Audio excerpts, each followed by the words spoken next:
Bonjour tout le monde, j'espère que vous allez bien. C'est Adja Anta. On va parler dans cette vidéo de la couverture des soins de santé au Québec.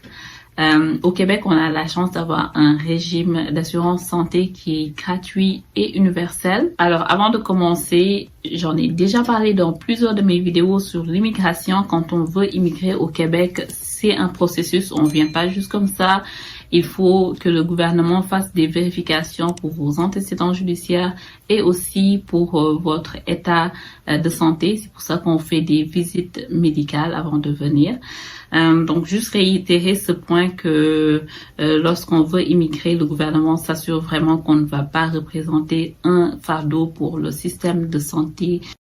Le système qui est gratuit et universel, ça veut dire quoi? Ça veut dire que les soins médicaux et l'hospitalisation sont gratuits pour toutes les personnes qui possèdent leur carte d'assurance maladie, qu'on appelle communément la carte Soleil. Lorsque vous venez au Québec, c'est une des premières choses qu'on fait. On va à la RAMQ, qui est le régime d'assurance maladie du Québec, pour vous procurer cette carte. Et avec cette carte, vous êtes assuré par le régime universel d'assurance maladie et d'assurance hospitalisation du Québec. Alors, pour les services couverts par ce régime universel et gratuit, il y en a plusieurs. Je vais juste donner deux exemples. C'est les examens, les consultations, par exemple. Et bien sûr, il faut déterminer votre admissibilité dès que vous arrivez. Une chose importante à savoir sur le régime d'assurance maladie du Québec, c'est qu'il y a un délai de carence qui s'applique même si vous avez de la citoyenneté canadienne.